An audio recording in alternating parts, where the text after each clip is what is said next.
Malam hari ini kula lan panjenengan sedaya memperingati peristiwa yang telah terjadi atas diri Rasulullah Shallallahu Alaihi Wasallam, yaitu yang terkenal dengan Isra wal Mi'raj. Isra itu perjalanan di waktu malam, minal Masjidil Haram ilal Masjidil Aqsa. Dimulai dari Masjidil Haram di Makkahul Mukarramah ilal Masjidil Aqsa di Palestina, yang sampai saat ini masjidnya diperebutkan oleh orang Islam dan orang Israel. Dia juga merasa memiliki orang Islam bahwa memang Palestina itu adalah tempat di mana Rasulullah SAW awal mula dia mau dimi'rajkan bertemu dengan Allah Subhanahu Wa Taala, maka masjid ini juga orang Islam merasa juga memiliki memang masjid. Tetapi juga orang Nasrani, orang Israel juga berhak memiliki kata mereka, karena disitulah Nabi Isa pernah dia itu dilahirkan di Bethlehem, aslinya Baitul Lahmi, Bethlehem di dekat Masjidil Aqsa. Makanya iki yo pisan iki kudu Muhammad kok ngoten. Akhirnya kontroversi sampai sekarang menjadi perebutan hebat sampai sekarang. Belum pernah ada yang namanya kata perdamaian. Kita doakan mudah-mudahan saudara-saudara kita yang ada di Palestina diberi kekuatan oleh Allah Subhanahu Wa Taala. Amin. Namun sebelum Isra wal Mi'raj ini terjadi, namun kita harus tahu apa cikal bakal daripada terjadinya Isra wal Mi'raj Nabi Muhammad Sallallahu Alaihi Wasallam. Sebelum terjadinya Isra wal Mi'raj Nabi Muhammad Sallallahu Alaihi Wasallam ini terjadi sebuah peristiwa yang sangat memilukan bagi Rasulullah Sallallahu Alaihi Wasallam. Kenapa tidak? Karena di tahun itu, di tahun 10 kenabian Rasulullah Sallallahu Alaihi Wasallam, Nabi Muhammad ditinggal dengan dua orang yang sangat dia cintai, yang sangat dia sayangi. Sebelum Isra wal Mi'raj di tahun ke-10 kenabian. Siapa orang pertama yang sangat dia cintai, yang sangat dia bela, yang sangat dia hormati karena dedikasinya terhadap Nabi Muhammad khususnya dan terhadap agama Islam? Siapa dia lain? Beliau adalah ayahanda daripada Sayyidina Ali bin Abi Thalib. Beliau adalah paman Nabi Abi Thalib yang namanya Abu Thalib. Abu Thalib ini termasuk paman Rasulullah Shallallahu Alaihi Wasallam yang mendampingi beliau mulai dia kecil sampai dia menjadi Rasul. Saking dekatnya Rasulullah Shallallahu Alaihi Wasallam, bahkan jargon daripada Abu Thalib, beliau mengatakan, barang siapa yang ingin mengganggu Muhammad, barang siapa yang ingin menghadap Muhammad dan lebih-lebih ingin membunuh Muhammad, maka langkailah dulu mayat saya. Ini adalah jargon daripada paman beliau Abu Thalib. Ketika itu Abu Thalib meninggal dunia tepatnya pada bulan Rajab juga. Kenapa tidak? Mulai dari Rasulullah ditinggal sepeninggal ayahnya Abdul Muthalib, waktu itu berumur 8 tahun, lalu diambil alih oleh Abu Thalib untuk mengasuh Rasulullah Shallallahu Alaihi Wasallam sampai kurang lebih 40 tahun. Itu dokoro ayah anak dulu.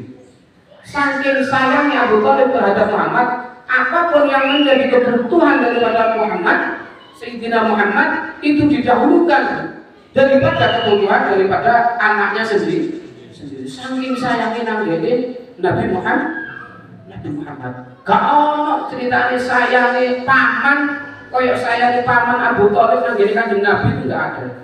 Sampai sekarang, mungkin sayang, bahkan nyawa pun dia rela untuk dikorbankan demi keselamatan Nabi Muhammad. Allahumma sholli ala Muhammad. Sampai sepeninggalnya Abu Thalib, saking sayangnya Rasulullah SAW kepada Abu Thalib. Kan Abu Thalib ini meninggal karena kontroversi. banyak perdebatan di antara ulama. Tapi yang masyhur, Abu Thalib ini meninggal dalam keadaan tidak memeluk agama Islam. Karena pada waktu itu, pada waktu nazak, pada waktu dia mau meninggal dunia, Rasulullah datang.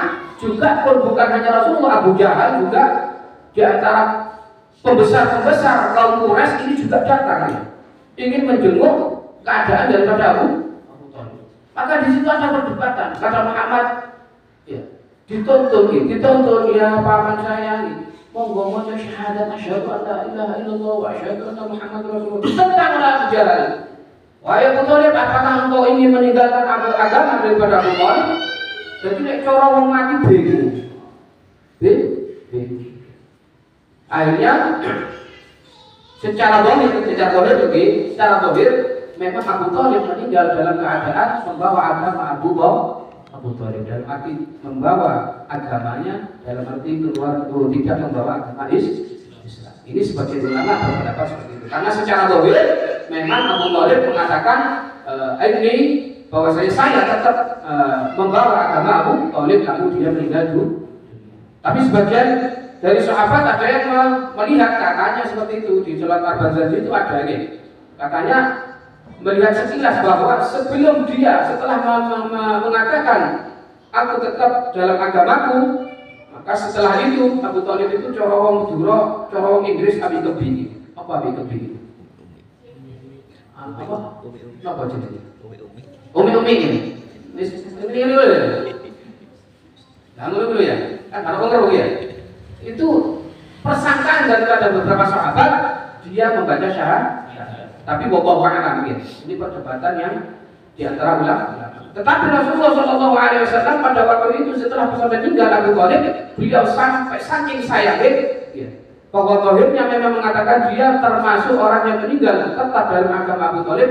Saking sayangnya Rasulullah sampai keluar kata-kata wallahi la astaghfirullah halaka malam unha anka.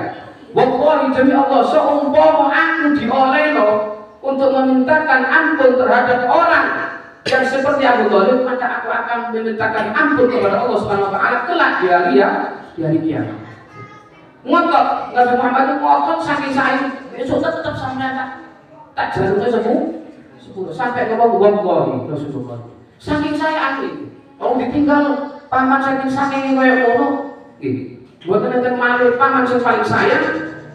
Kenapa paman ini Abu Thalib ini yang paling disayangi? Padahal paman-paman yang lainnya ada ya, termasuk Sayyidina Hamzah. Bukan paling dipikir Rasulullah, dipikir, tapi bukan paling lenang kayak Abu Thalib. Kenapa? Karena Rasulullah tahu sepeninggal Abu Thalib dia itu meninggal di luar Islam, makanya berat, wabah ya. Sampai seumpama Allah itu oleh tak jalur sepuluh besok dan gini ngersani Gusti Allah, sampai Rasulullah ditegur oleh Allah Subhanahu wa taala, innaka la tahdi man ahbabta walakin Allah yahdi may yasha.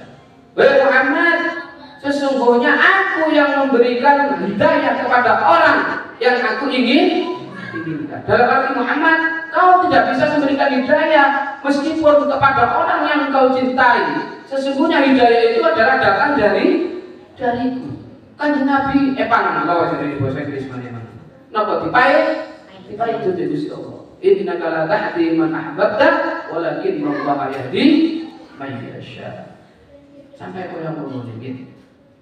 Maka makalah ada cerita beliau bener nama botar sampai pun sewu sepeninggalnya Abu Thalib saking sayangi supaya boten sampai di besok itu termakan oleh api neraka. Dan saya memiliki cerita benar nama boten, Allah ma'alam, cuma sudah banyak yang mengatakan, yang menceritakan gitu. Dan saya sampai didilati lagi, sampai didilati awalnya betul. Karena apa? Karena api neraka itu tidak akan menjilat kepada seseorang, kepada tubuh yang pernah berdekatan atau yang pernah ada bekas daripada tubuh Rasulullah SAW. Ceritanya didilati semuanya didilati agar tidak sampai terkena api neraka. Bahkan ada hadis mengatakan, Rasulullah pernah mengatakan bahwasanya seringan-ringannya manusia yang diberi adab oleh Allah Subhanahu wa taala di neraka adalah paling ringane siksane Abu Thalib. Niku Rasulullah pernah menyatakan seperti itu. Berkenaan dengan saya didilati mau, wong sudah didilati mek cuman nun saya bolongan saya mburi, saya boten naik ngoten. Nah besok niku api neraka bisa masuk terhadap itu besok. Tirasi ngoten ya. Wallahu a'lam bishawab. Wallahu a'lam terus ngoten ya. Pun itu yang pertama. Saking susahnya Rasulullah di bulan kerja. Setelah 3 bulan ke depan, Rasulullah juga ditinggal orang yang sangat dia cintai, yang sangat dia kasihi, dan dedikasinya, pengorbanannya untuk Nabi Muhammad dan agama Islam khususnya sangat luar biasa. Sampai hartanya itu 1/4 harta di kota Mekah itu punyanya Sayyidatina Khadijah. Rasulullah ditinggal oleh Sayyidatina Khadijah pada waktu itu setelah meninggalnya pamannya 3 bulan selanjutnya, orang yang sangat dia cintai. Bahkan Sayyidatina Khadijah itu terkenal kaya raya, hartanya kayak dihitung itu 1/4 daripada coroan negara Mekah. Orang terkaya di Mekah sampai habis ludes hartanya buat pengorbanan, didedikasikan, dikorbankan demi Nabi Muhammad dan agama Islam. Sampai sepeninggalnya Sayyidatina Khadijah tidak membawa apa-apa. Akhirnya waktu nazar Sayyidatina Khadijah berada di pangkuan Rasulullah SAW, tidak terasa Rasulullah itu menangis. Ditinggal bujui, nangis. Rasulullah menangis sampai tidak terasa meneteskan air mata. Sampailah air mata itu ke pipi Sayyidatina Khadijah. Allahumma shalli ala Muhammad. Lalu Sayyidatina Khadijah berkata, "Ya Rasulullah, kenapa engkau menangis? Kenapa kau susah? Apakah saya termasuk orang-orang yang belum bisa untuk mengabdikan diri saya, harta saya kepada Islam? Kalau toh saya masih kurang untuk mengabdikan diri saya untuk Islam dan agamamu ya Rasulullah, maka nanti sepeninggal saya, nanti kalau toh bisa tulang belulang saya bisa untuk dijual dan dipersembahkan untuk agama Islam, maka belum pulau ini tulang belulang saya sampai ambil dan jual berikan untuk tegaknya agama Islam. Saking koyok penurunan agama Islam ini. Kira-kira wedok koyok ngono sakniki wonten apa? Wonten sing gak ana maksud. Oh, ditariki Bu Muslimat kadang ditarik ana pengajian, apa sumbangan jajan ngono kadang mulai itu langgar sampai mulai kadang kowe gak mari-mari iki. Oh, subhanallah. Sing nyenane saiki ono wis ngono aja. Lah ini Sayyidatina Khadijah. Hartanya sekian banyak sampai habis dan bahkan dirinya itu mendedikasikan dirinya meskipun toh meninggal dunia lek belum kira-kira kok payu sampean dol digaya agama Islam ngoten. Singkat cerita, setelah itu Rasulullah itu ngenes. Makanya di tahun itu tidak dinamakan Amul Hazan, yaitu tahun yang sangat menyusahkan bagi Rasulullah SAW sebelum terjadinya Isra wal Mi'raj. Di antara sebab-sebab daripada Isra wal Mi'raj, Nabi Muhammad SAW yang juga terkenal sebelum Isra Mi'raj, antara langit dan bumi ini ada berdebat. Debat itu cara gampangnya sama-sama menyombongkan diri. Kata si bumi, langit, lihatlah, saya ini dijadikan oleh Allah Subhanahu wa taala menjadi bumi yang banyak sekali manfaatnya, di antaranya tumbuh-tumbuhan ada di saya. Ya. Terus air suci ada di saya, termasuk air Zam-Zam juga ada di saya. Maka yang di situ itu menjadi